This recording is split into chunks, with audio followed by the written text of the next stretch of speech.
Over the last couple of years, shooting film has become very popular and the trend towards film photography doesn't seem to stop anytime soon. With that growth, the demand for easy solutions for processing and scanning film has also gone up as well, and there's more and more companies popping up with innovative ideas that make things a lot easier and more convenient for us film shooters. Especially when it comes to scanning your precious rolls at home, there weren't many options out there just a few years ago, maybe besides all these flatbed scanners and some really old ones. But things have changed dramatically, and for all of us, that is really amazing.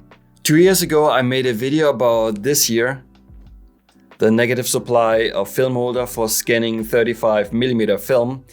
Back then I was amazed by the speed it allows me to scan a roll of 36 images. With a price point of around $300, it wasn't cheap though, but it's extremely well made and it was a very innovative product, and it still is. The good thing about something like this is that other companies also started similar ideas and at a much lower price point, and which is great for all of us consumers. And then something like this here popped up, the Pixelator, which allows you to scan film up to 4x5 large format. I picked this up mainly to scan medium format rolls, and it works, but I managed to scratch a bunch of negatives, which isn't ideal to say the least. It can be done without scratches, but you have to be very careful and it will slow down the whole process. Then when Negative Supply came up with their basic Carrier 120, a more affordable version of their popular 120 film holder, they asked me if I want to give it a try, and of course I couldn't resist. To my surprise, they also sent over a bunch of other accessories, and especially one item shocked me, and it made me realize what the most important factor about scanning film with a digital camera might be. But more on that a little bit later. Maybe you'll be amazed as I was. Before we jump right into it, a quick disclaimer. Negative Supply sent me over their products, but I'm free to say whatever I want and share my honest opinion about what I liked and what I disliked. And there are definitely things I'd like to see improved in the future. Alright, let's set everything up, starting with scanning a roll of 35mm. The first item that came in the kit is this basic riser, which is simply a copy stand, very compact and easy to store away. I've already made some markings with a Sharpie for the ideal height for scanning 35mm and also for 120. That makes it quicker to set things up when switching between scanning different formats. You could tighten the screw with your fingers, but I prefer using the included Allen key to tighten it up a little bit more. The next step is to attach the camera to the copy stand. In my case, it's a Sony a7 III. The screw fits into the tripod mount without any adapters, but you could attach a quick release if you want to, which would speed up the process even more. Make sure the camera is nicely leveled, but in case it is slightly off, that is easily fixable later in Lightroom, and I'll show you. Here I find it a little tough to secure the camera without using the Allen key, and it's definitely something that could be improved in a new version of the riser. Before putting the light source underneath the camera, I clean it up to get rid of dust. I wish though there wouldn't be a gap between the light source and the frame, because that would make the whole cleaning process a lot easier. It's not a deal breaker, but it would be a little bit more convenient to use. If you're wondering about the light source, it's the one with a CRI of 95%. Of course, you could use a different light panel, but more on that a little bit later. Now it's time to feed the film into the basic film carrier. In this case, I'm using the full border scanning guides, which are optional and allow you to, as the name suggests, to scan the frame including the film borders.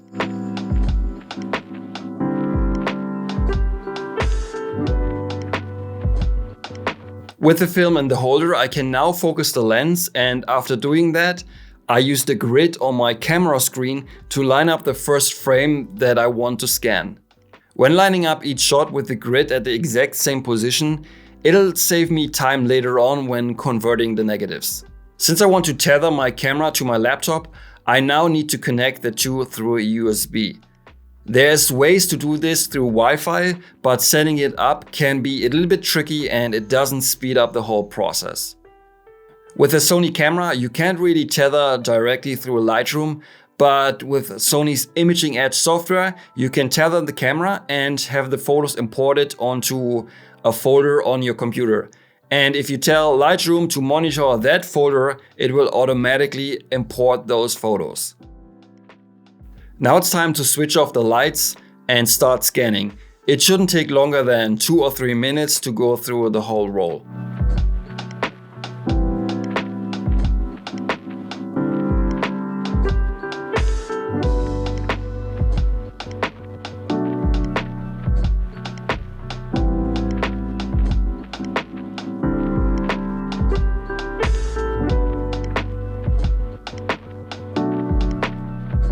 Before I show you how I proceed from here on my computer, let's quickly scan a roll of 120 film. First, I need to adjust the height of the camera on the basic riser. It's pretty straightforward with the mark on the riser that I've already put there.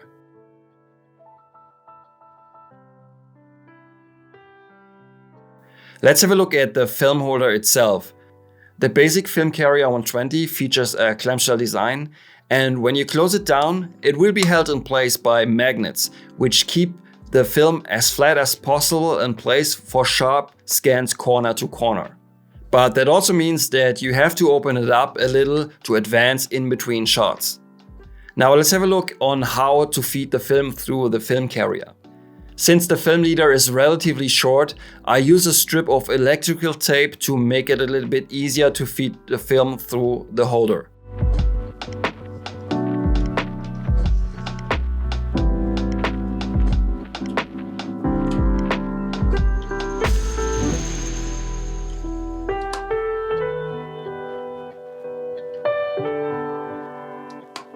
Now it's pretty much the same like before. I set the focus on the lens and switch off the lights before starting to scan frame by frame.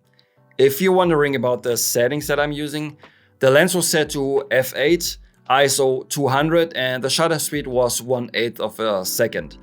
On top of that, I used a self-timer set to 2 seconds.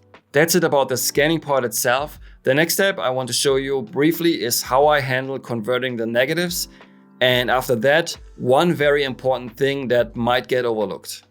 Alright, here I am in Lightroom, and as you can see, all the scans, the 35mm Portrait 100 roll, all the photos are in here, automatically imported, which is pretty nice and saves a little bit of time. Alright, let's develop one photo, or let me show you how I make sure that everything is perfectly lined up. As you can see, it looks alright, but I can assure you it's not 100% perfect. So you go down here to transform.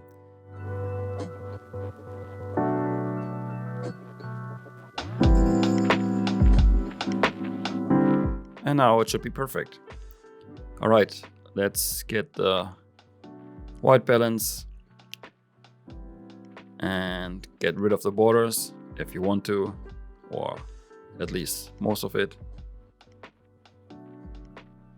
Okay, now I have done this for one photo, and the good thing is I can just select all, sync, and pretty much, yeah, all are selected, but it's fine. Synchronize. And now they all should be pretty much almost perfect, not 100%, but I can adjust one by one if I want to. Let's go to the first one. Looks alright. Maybe there's a little bit of border here. That's okay, get rid of that. Maybe let's add a little bottom. So, alright, that's pretty much it. Maybe I should rotate this photo as well. Let's do it. I will use Negative Lab Pro to convert this negative. I'm just doing this now for one, but of course you can just select all of them and it will convert all of them one by one. So you don't have to select a single one, go through a whole row like that, because that would take forever.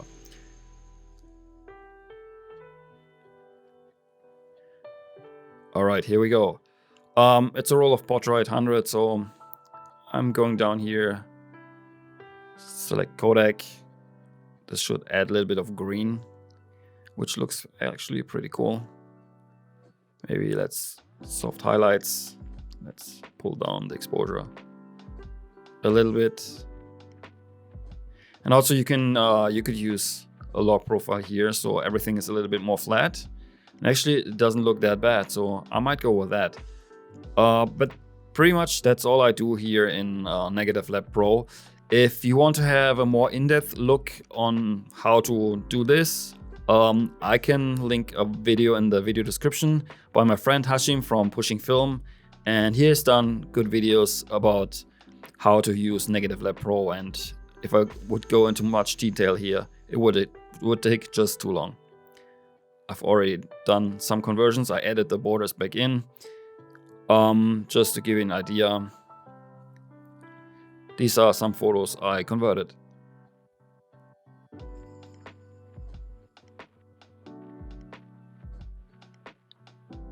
I shot this, maybe you have seen the video, I shot this in Korea, in Seoul, with the Nikon FM2 and the 40mm Voigtlander Ultron. Alright, that's pretty much it. What I do in Lightroom, it's very straightforward, and as I said, if you want to have a more in-depth look, check out the video Hashim made. Alright, so far so good. I promised you to talk about something that took me by surprise. Especially when scanning color film, this year made a massive difference. For a while I was using a generic light panel, which worked great, especially with black and white film. But from time to time, it seemed really hard to get certain colors right when scanning color film. First I thought it might be the camera that I'm using, but no. The key here is the light source. Let me show you some examples to give you an idea. But before we do that, a quick reminder, if you haven't already, check out my street photography zines. This helps me out to keep this channel alive and make more videos like this in the future. Even though the scans in here are lab scans, they look pretty nice. Alright, let's jump right into the comparison between the two light sources. Here are a few examples that I shot with the exact same camera lens combination, and the only difference was the light source. And there are photos where the difference is not big, and there are other ones where the difference is massive. So let's jump right into it. For instance, maybe some of the photos you recognize from former episodes. Maybe take a guess what is what.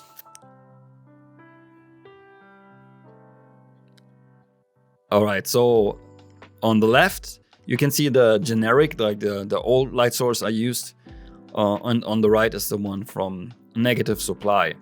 And as you can see here, it's a significant difference. I mean, I tempered a little bit with how this looks to make it more similar to the scan I got from the lab from Carmencita, which looks really nice.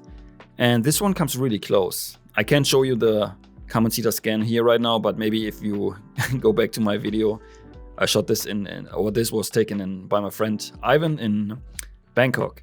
And as you can see here, but the skin tones here look way nicer. The color on the shirt, in reality, it looks more like this one on the right side here. On the left, the reds are really lacking, and also you can see in the skin, there's almost, the reds are really muted, so it doesn't look that great. I mean, if you only see this, it's fine, but in comparison, it's very obvious that, or to me at least, that this one looks way nicer. And also this continues if you have a look here. Again, the one from Negative Supplies on the right, and the old light source I used is on the left. And you can already see again, and it looks a little warmer, has a nicer, warmer look to it. It's not just the white balance, because the old light source is pretty bluish looking. But you cannot just fix that by adjusting the white balance. It doesn't work. It's not just that. And here you can see the reds here look way nicer. So by itself, this one looks fine. But if in comparison, I much rather see this one here. It's much nicer. The skin tones look nicer. The red is more vibrant, it looks nicer. And also the yellow is a little warmer, so I like this. I prefer this one here. And by the way, this is Provia 100, similar to the one before that was also Provia 100. All right, and this one, also, I mean, besides that this one is a little darker, but it's not that important here. But what you can already see is like the skin tones here, they look nicer. And also the reds on the lips, the lipstick, the color looks more vibrant and way nicer on this one. This one is the negative supply one, and this one the generic old one I used. So already here you can see a difference. Also slide film, this is also Provia 100. And let me show you one example where it's crazy, where you can see a really big difference. And this is Kodak Ektar 100, pushed, or not pushed, but overexposed 2 stops, and shot in the Nikon FM2 with a 40mm Voigtlander. I love this lens flare the lens gives me is really nice. Here it's yeah, I mean the difference here, and maybe you can see a trend. Overall, I think the in this one, this is the generic old one, and this one is the light source from Negative Supply. And overall, I mean, in this one, the green looks good. The orange looks okay, but a massive difference you can see in the lips. Here they are like bluish, like purple almost. And here the lipstick is red. Also in the dress, you can see here the purple here is more blue over here. And in reality, this is what it looks like basically. Not like this one on this side. And that is not something you can just fix with white balance. It's the light source, it's the LEDs in there that make a big difference. It's probably because the CRI on this one is really bad compared to the 95%. And also a Negative Supply, they have one with 99%. Maybe that's even better. Haven't seen that one. Maybe, I don't know, maybe I can ask them to send me one over to check it out, to see if you can actually spot a difference between these two light sources. Because that one is significantly more expensive. So maybe it's worth it, maybe it's not, who knows. But in this, I think in this instance, it's really, really obvious. And from my experience, I had more problems converting files or photos that had a lot of reds, where the red color was dominant in some way or form. In this case, like the lipstick. I asked her to wear like really bright and vibrant red lipstick because I know that the film will give me some really cool looking results. And here also, this one on the left is much closer to the lab scan. Maybe I would just display the lab scan. So here it is, the lab scan from Camensiter. And the one on the left looks way closer to it. I mean, you can probably get it even closer, but this looks already really nice. But if you compare it to the one on the right, there's no comparison. This doesn't look real. Also the skin looks a little pale and not as warm as here. So yeah, big difference.